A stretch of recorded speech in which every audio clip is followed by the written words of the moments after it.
Rural communities are key drivers of growth in Africa through agriculture, which is the main activity in these zones. These agrarian settings contribute greatly to the economy and the fight against food insecurity. Blessed with enormous potentials, rural communities, however, face lots of challenges. Lack of good roads, potable drinking water, electricity, and mastery of modern agricultural techniques are some impeding factors.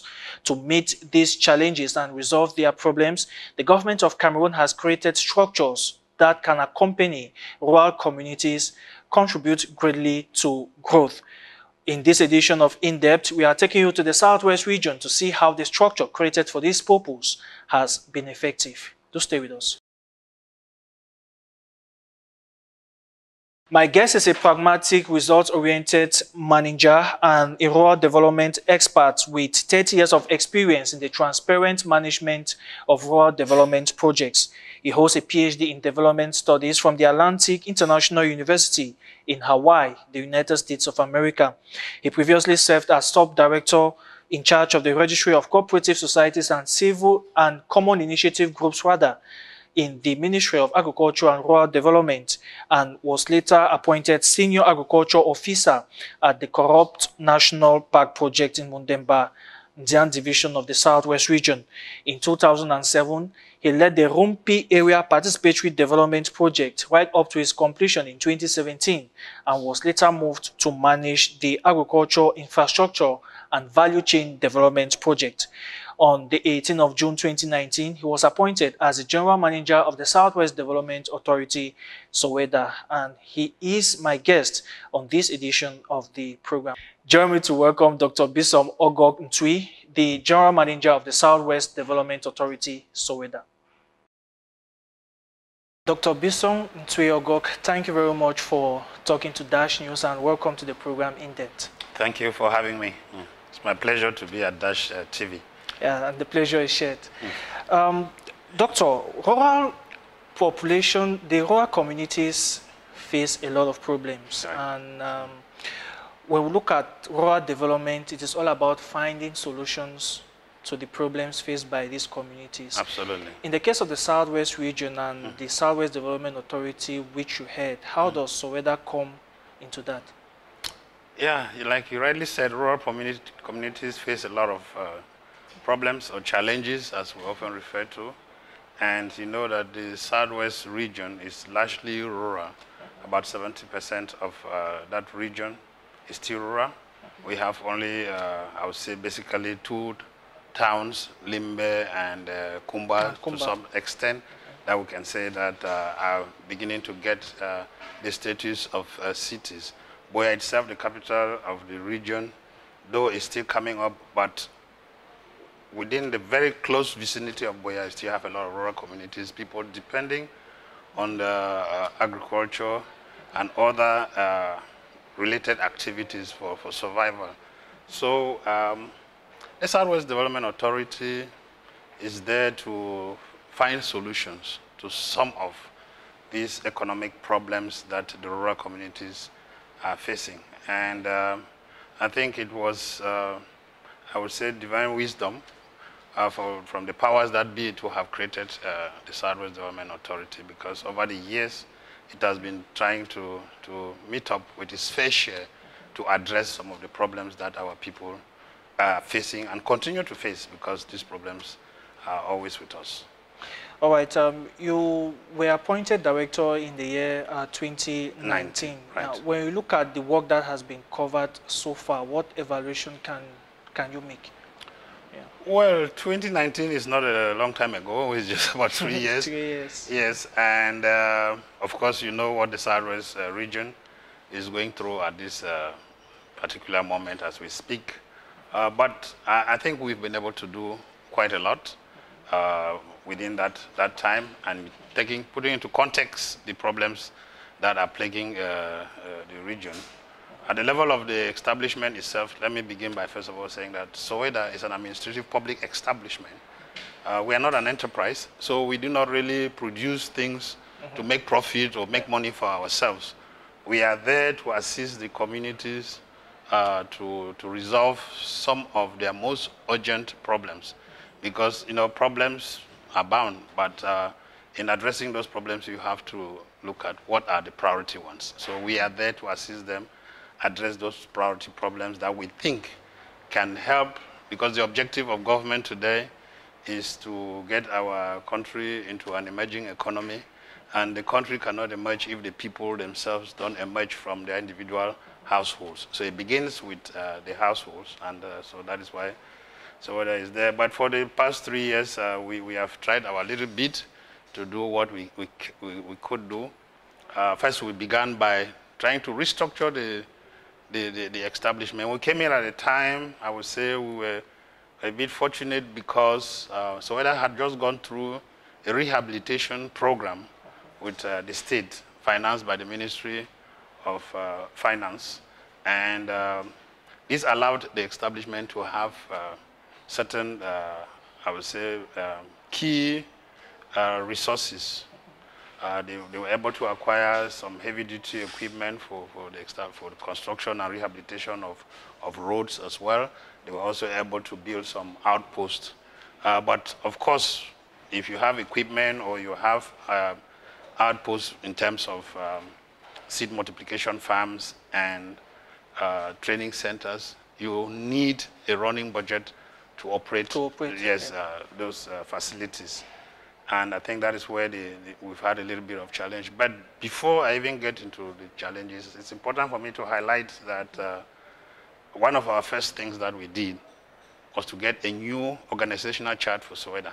We did that in November. I came in July, and in November of 2019, we got the board to approve an organizational chart for SOWEDA, which has helped us to be able to do what we are able to do. Because through this chart, our people are able to be focused, that every staff knows exactly what his or her responsibilities are. And progressively, we are working towards, of course, filling the positions, because you need people to be able to do whatever you have to do. For instance, you have a work program. To roll out that work program, you need people in the field to do that. And so progressively, we're filling, but we definitely have some of the constraints that we may not have enough running budget to fill up all the positions. All right, Doctor. SOWEDA is placed under the Ministry of Agriculture and Rural Development. Yeah. What is the relationship with the ministry, and how does the ministry accompany the establishment in the discharge of its duties? Yeah, like I said earlier, the establishment is an administrative public establishment with the technical characteristics, because we're talking about rural development here, rural development involving agriculture, constructing rural infrastructure, so definitely, generally addressing to the needs of rural people. And the Ministry of Agriculture is our supervisory ministry, technical supervisory ministry, because it's the Ministry of Agriculture and Rural Development. Yes. And our relationship with the ministry, I would say, is very cordial, and the ministry has been giving us the necessary support, and we continue to remain really grateful to the support that we're getting from the ministry. And so we can only expect better days as time moves on. Maybe, for instance, like last year, it was very difficult.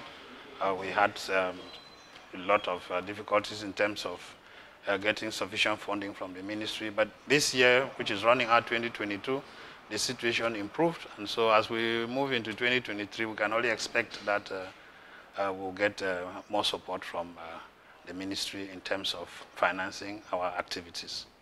All right, Doctor, your mission, as you said, is ensuring that the population has a lift in their daily endeavors. Right. Now, when you look at the projects which you execute for the interests of the population, how implicated are the local population? How do you come about the projects?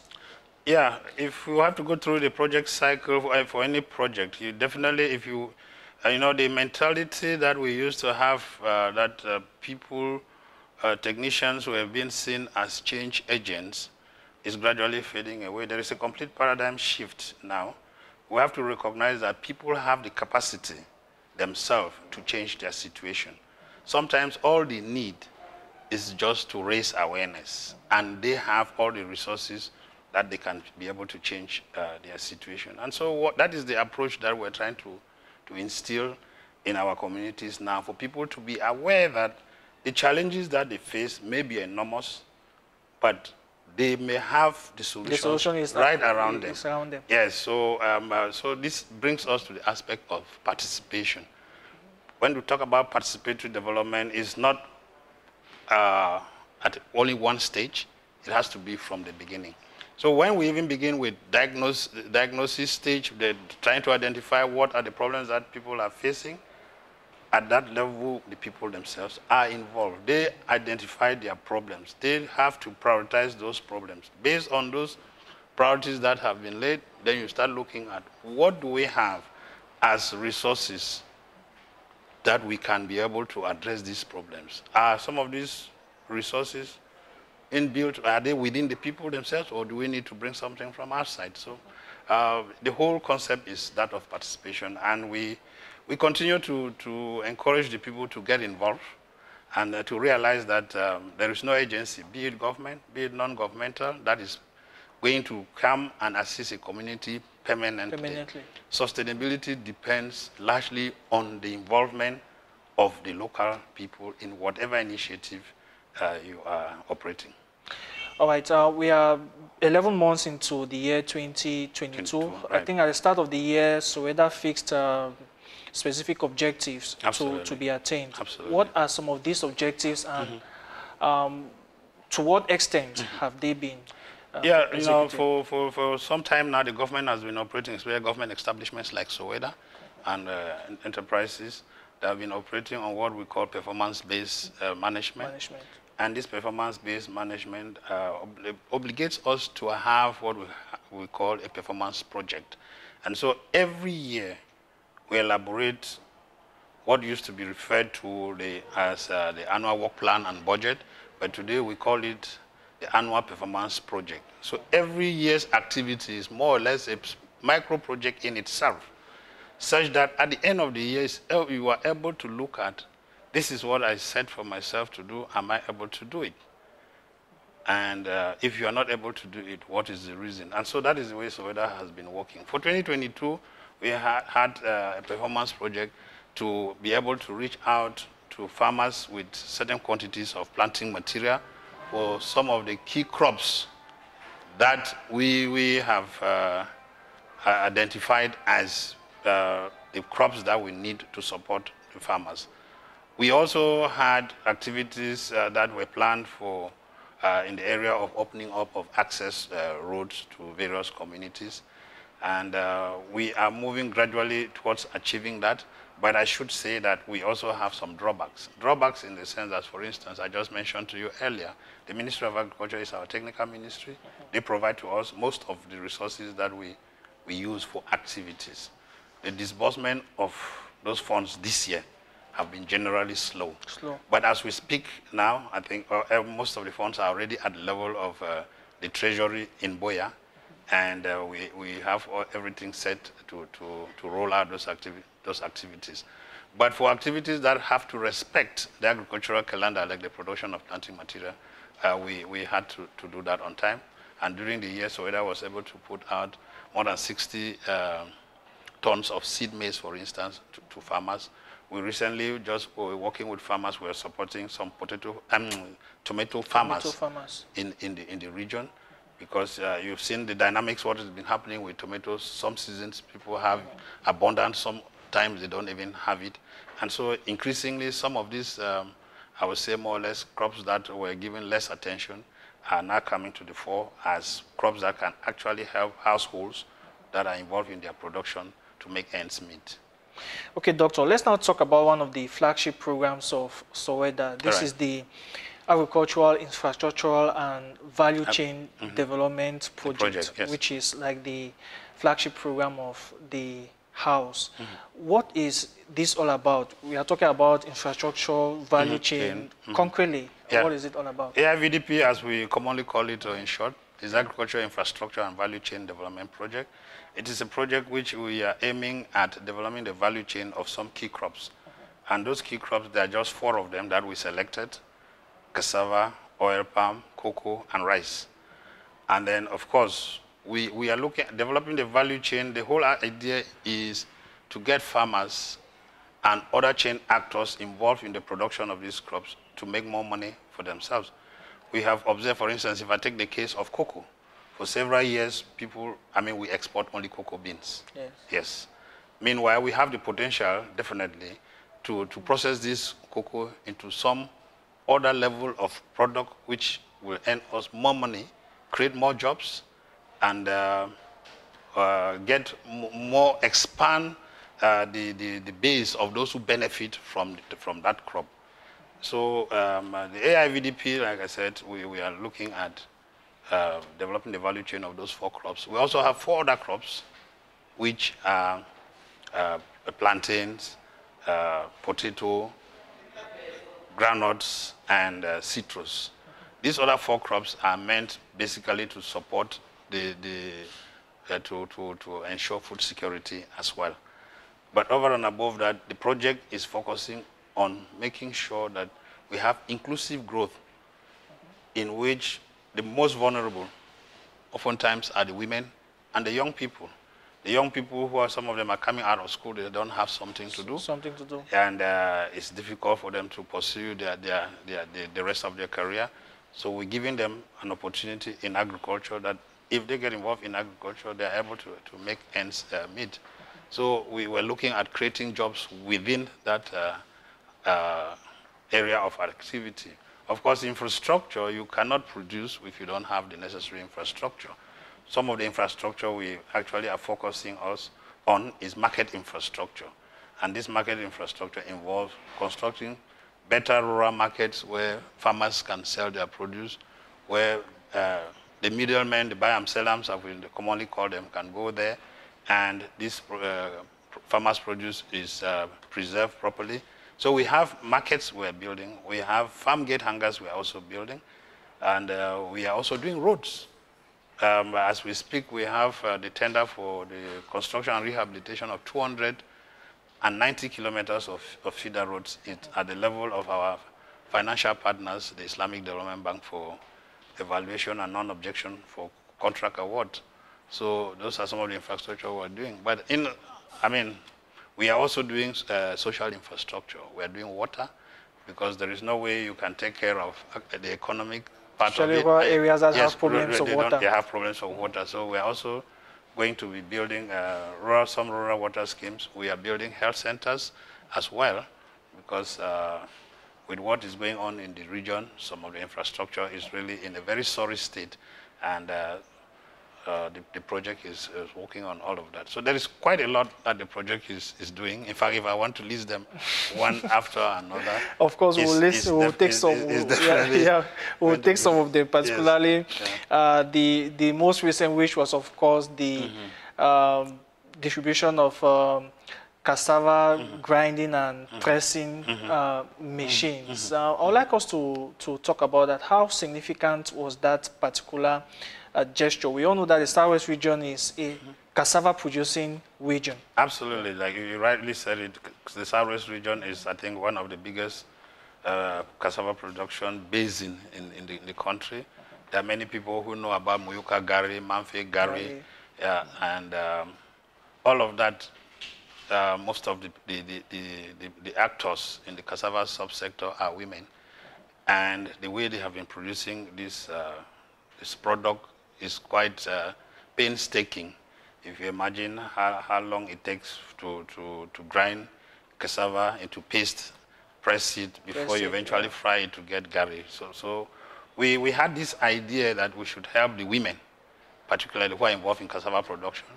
And so we have already distributed 300 cassava graters and press, motorized graters that are mobile at the same time as well. And these 300 are in 300 different communities under the stewardship of 300 either community initiative group or cooperatives, most of them women cooperatives. And this allows the women now to, the burden of having to grind cassava by hand or grind cassava using very rudimentary equipment, most of which also results into contamination. Today, people suffer all forms of illnesses that we don't often know the origin. I remember some people always say that some people say they want to eat fufu because if they eat fufu, they have cholera. Yeah, and so on. Exactly. Yeah. And some of those things, if you see some of the graters, the hand graters that people use, they just pick a tin from somewhere. Maybe it's a tin that was a container for maybe some toxic chemical or whatever, and they tear it open and they puncture it and they make a grater out of it and they start grating food on it. And that is exactly what happens. Most of the hand graters that are used for gari production are waste from other industries. And so with these graters that we have, we are using stainless steel, which is recommended in the food industry. So we're trying also to not only to ensure that when the farmers have this material, they are able to expand on their production. So if you have a women's group and they have a cassava grater, they can expand their farm knowing that there is no more labor intensive labor for them to grind. The machine will do it for them. And production will increase. Production will increase. They have a press. Usually people will press with all kind of funny ways. Some are pressing with sticks. Some are pressing by just putting heavy objects on the cassava piece. But we have now this screw press that are very easy to use, and they can press within maybe 2-3 hours. They have already reduced the water content of the paste to the level that it could already be used for, it could be ready for frying gari and what have you. So those are some of the things that we're trying to do to help the women. But in addition to these 300 mobile graters and press units, we are also going to have 20 processing units, small processing units, I should say, for cassava that will allow the farmers to produce even cassava flour as well. Okay. Yeah. Now, talking about cassava flour and all the byproducts, there's been so much talk over the last few months about transformation due to the impact of the Russian-Ukraine war, which affected wheat production and wheat exports into Cameroon. How can a program like this help the rural farmers in answering to that question? Especially at a time when Cameroonians are used to eating bread from wheat, is it time when where we can see Cameroonians eating bread from cassava? Yes, I'm sure. Definitely we can. We should. We should not just say that we can. We should. We should be eating what we are producing. We can make bread from wheat flour. We can make bread from cassava flour. We can make bread from sweet potato flour. From whatever product that can produce flour, you can make bread. Bread is not a reserve for wheat only. I think the problem we have been facing here is that we were brought up to know that bread is made from wheat flour.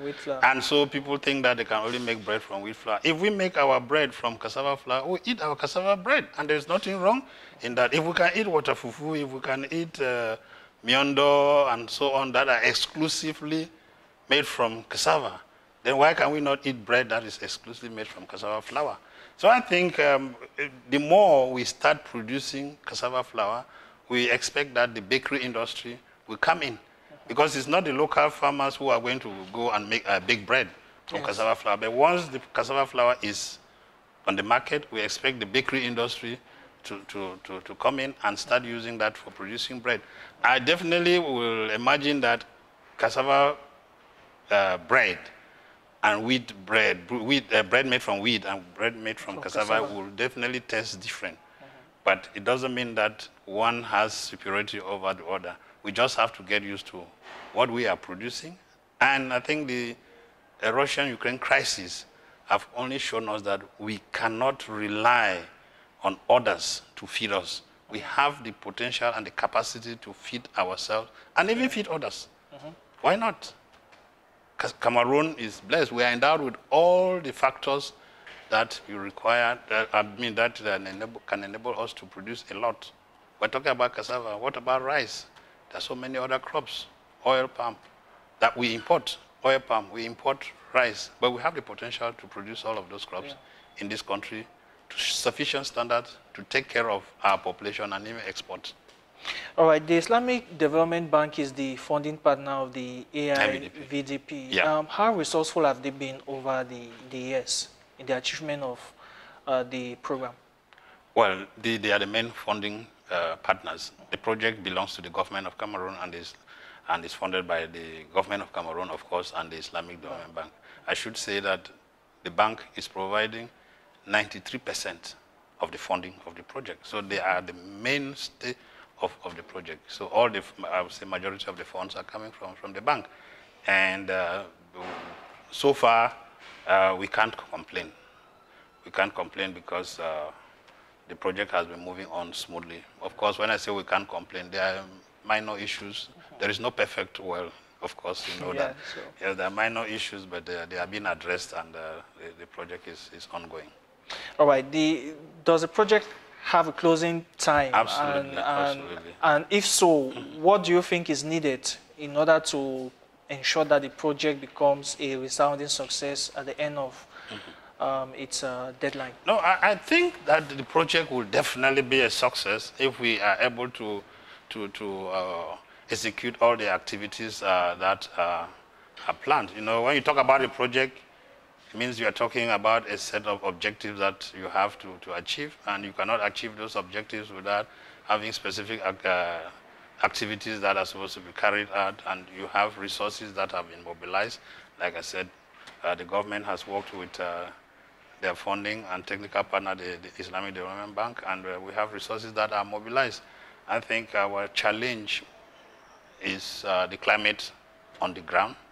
When I talk about the climate, I mean this the crisis that security situation. This security situation, and that is affecting the project one way or another, because you have a program, you cannot just roll out the activities because you don't know sometimes what is going to happen the next day. All these lockdowns and so on that we have been experiencing, they have a negative impact on the project, but that doesn't stop us from doing our work. It can only slow the pace of realization, but we are hopeful that eventually all the activities will be executed and the impact of the project will be felt by the population of the Southwest region. All right, let's talk about follow-up. Does SOWEDA follow up the recipients of some of these inputs when they get them to ensure that the objectives are realized? Yeah, absolutely. Both in the SOWEDA itself, we have a monitoring and evaluation unit. In the project AIVDP, and for every project that SOWEDA have had to execute, there's always a monitoring and evaluation unit. The whole idea is to see if what is being done is meeting the intended objectives. And so we are following up. We are distributing, when we use the word distribution, but most of the time, actually, we are providing some of these resources at subsidized rates, because if you go to give out things to people for free, they don't realize they don't get the value. They don't know the value. They tend to neglect it, and they may just take it and keep it somewhere. But if they make a contribution to it, it's because they know that it is important. And so we follow up with the recipients and see how they are using them. And like recently, you talked about the cassava graters and press units. We're telling we have trained the management committees of those groups such that they are able to manage this equipment properly. And why not? Eventually, it will wear out, and they should be able to replace it, because there will be projects will not be coming every time to give them new ones. So they themselves once they get used to the fact that this is how things are done, they should be able to continue. All right. SOWEDA recently announced that 55 cocoa dryers will be given to some cocoa farmers. The Southwest region is the highest producer of cocoa in Cameroon, and cocoa, like you mentioned, is one of the flagship crops of the AI VDP. It's among the four crops that were developing the value chain. Yeah. So where are we with this particular project of the cocoa dryers? Well, we have on course to actually provide 166 solar greenhouse solar cocoa dryers and fermentation boxes or facilities to farmers. We have already awarded the contracts for 55, which you mentioned, and the contractors are working with the various cooperatives, and they're building these drying facilities. We have another 111, which is in the pipe. We are also expecting a non-objection from the bank to award those contracts and get the contractors work again with the cooperatives and build these dryers. It is important to highlight, why are we talking here about greenhouse cocoa dryers? You know, I don't know how well you know the rural area. Most of the cocoa in the Southwest region is produced during the rainy season. Yes. Yes, and so it's very challenging to dry it.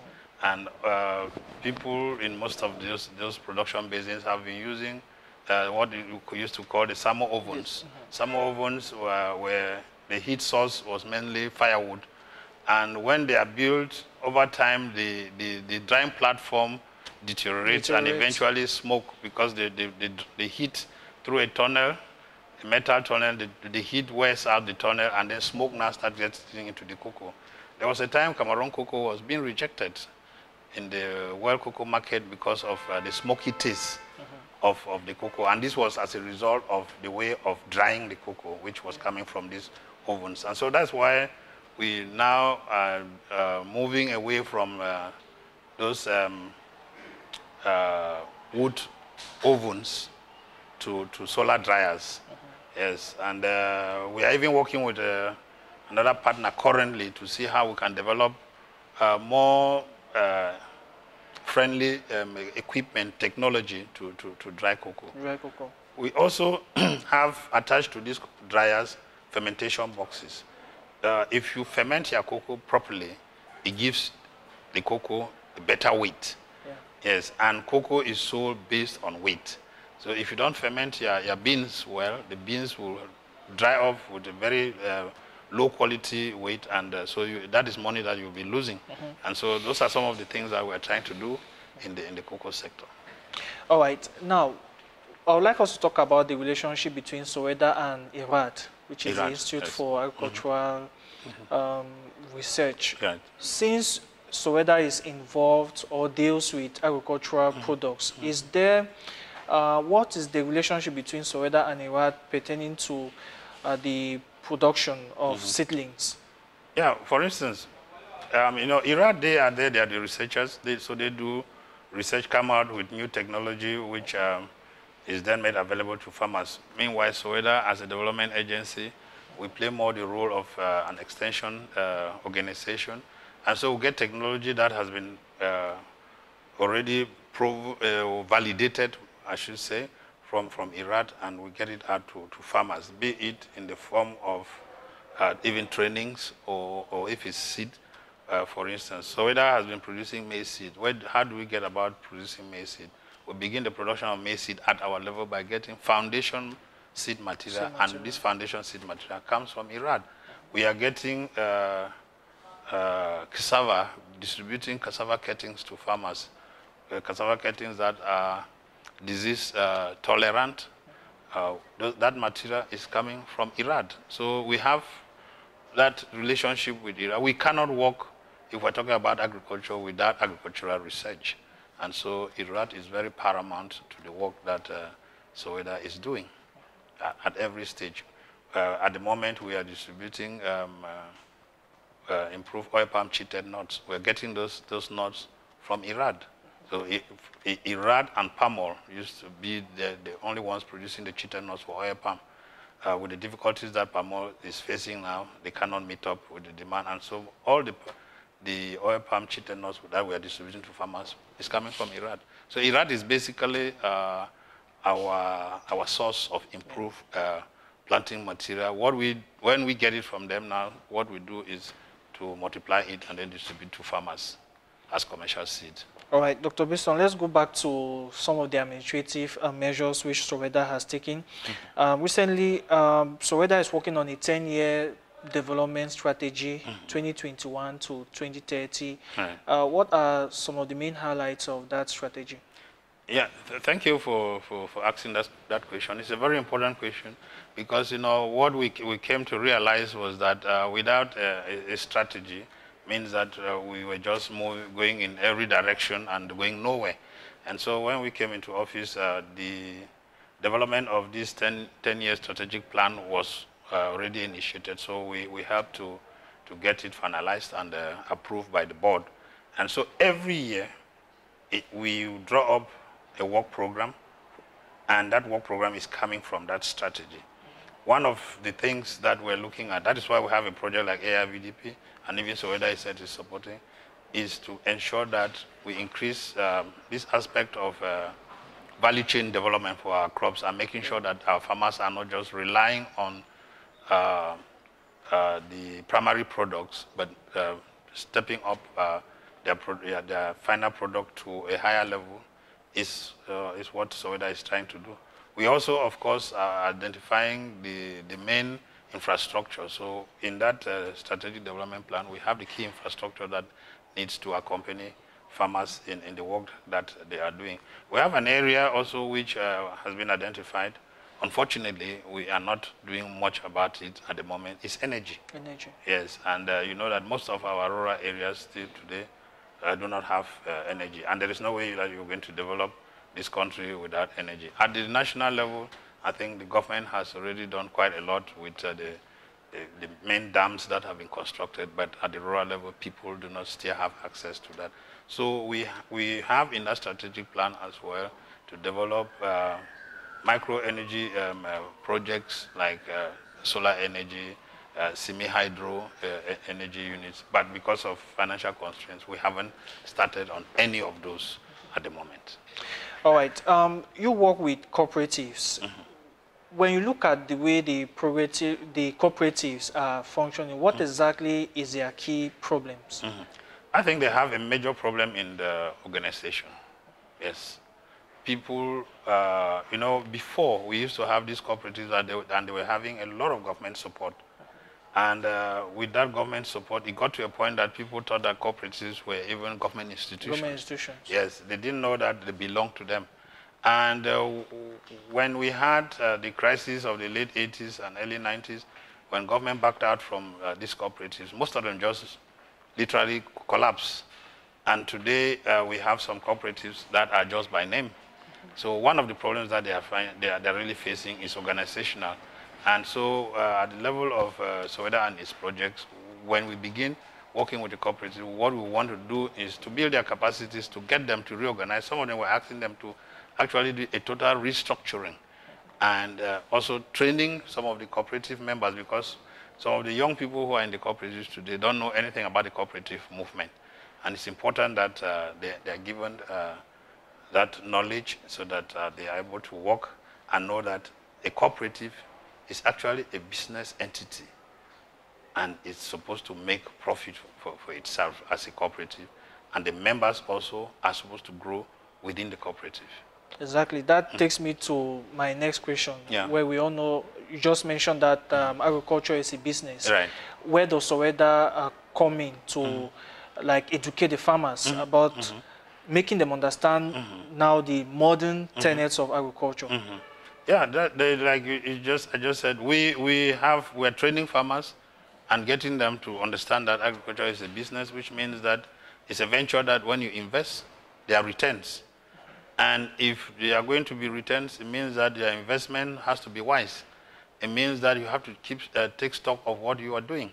And one of the things that we have been saying to farmers is to also to keep records. Yes, to have a record of what they are doing. It is from the record that they are able to see, are they making profit or are they making losses? and also to be professional. To be professional means that you have to employ all the necessary factors that will give you results. Sometimes farmers just work just for the sake of working, and most of them are contented with what they are doing, and that is why, yes, and that is why you see they tend to remain in the vicious cycle of poverty. And you say that somebody is producing, is having a cocoa farm, a big cocoa farm, and yet the person remains poor. Why? Because most of them don't understand. So there are lots of things that are coming in. And so SOWEDA and its projects, we have been working in that aspect. For instance, I take a simple case. I go back to cocoa, which is an important crop that farmers have been working on. Most of them. How do they prepare the season? They don't even prepare it. When the time comes, they're taking their chemicals on credit from maybe licensed buying agents who are buying cocoa. They bring the chemicals. How do they pay back? Some of them pay back in kind, in terms of cocoa bags and so forth. Yes, yeah. That's the produce. So by the time the season ends, they realize that they have worked for nothing. Because all what they have produced, the licensed buying agent just collects the cocoa for the chemicals that he or she gave them, and then the farmer is more or less empty-handed. But now we're trying to get farmers to understand that you can actually plan. When you have money, you can save. And when you save, when the season is coming, you can use your savings now and you can buy your products. And you can buy those products at a good price. You don't need to take a loan. I mean, you don't need to take it from somebody who you have to pay back in kind. If you have to take a loan, then we're also having them into credit unions. Yeah, so where you can go there and you take a loan and buy the chemicals and use them for your farm. When you sell your produce now, you can pay back. In that way, you are able to realize something for yourself, and you can actually expand your production. You can see that you are in business. But if you just do the way they have been doing, you'll never be in business. You'll always be at a loss. All right. Now, apart from the agricultural activities that we all know that the rural population in the Southwest is also involved in getting produce from the forest. Right. I would like to cite the case of bush mango and bush pepper. Does SOWEDA have a plan for those category of people? Yes, we have. I'm happy you cited bush pepper. You know, we are neighbors to the littoral region, and we all know the importance of the poivre de Penja and what, I mean, apart from the economic gains of the bush pepper, it's also a pride for Cameroon. It's got a public relations tool it's for also Cameroon. A pride for Cameroon. Yeah. And so if you look at the ecology of the Mongo division, I think we have the same ecology. Parts of the region we have the same ecology. So we actually have in our program for 2023 to introduce the production of bush pepper as a crop. A kilogram of bush pepper generally averagely sells for 10,000 francs. A kilogram of cocoa averagely sells for 1,000 francs. So you can see that if you put them on a scale, bush pepper and cocoa, you see how much bush pepper weighs. And bush pepper does not definitely require the kind of phytosanitary attention that cocoa requires. And even the workload, I'm not sure it's anything compared to the workload that is in cocoa production. So these are alternatives that people can also invest in, I mean farmers, and they'll make a lot of money. So SOWEDA has that in our program. So within the 10-year strategic development plan, we have the development of new crops. So we have that bush pepper as one of the crops. You also talked about the bush mango. The bush mango. Yes, we are also having that, and so next year we intend to raise nurseries and to distribute some of these the seedlings of bush mango to farmers. The whole idea also about having some of these crops is to diversify the income sources of our farmers. For instance, bush mango. The bitter bush mango is produced during the month from about February, late February, March, April. And that is the time that farmers need a lot of resources to invest. Because that is the beginning also of the farming season in most of the Southwest region. And they don't usually have the money. So if you have another source during that period, you can see that it will actually give you a lot of oxygen for your activities. It will also, so you don't have to rely only on cocoa. You don't only have to rely maybe only on cassava. You have that diverse source of income, and that gives you the capacity to absorb any kind of shock that you are exposed to. All right. Now, how can a farmer, let's say a farmer in Ntui, Manyemen, OGORK, right, benefit from the activities of SOWEDA? Yeah, the Southwest Development Authority is for the whole of the Southwest region. And in as much as we do not have offices everywhere, we have a few outposts. We have a training center in Manfe. We have a seed multiplication farm in Obang, which is in Bacho, still in Manfe. We have a seed multiplication farm, which we just got it operational in Nyan, in Bangem. We have one in Ekona. It's the crisis now that is impeding our level of activities in that farm.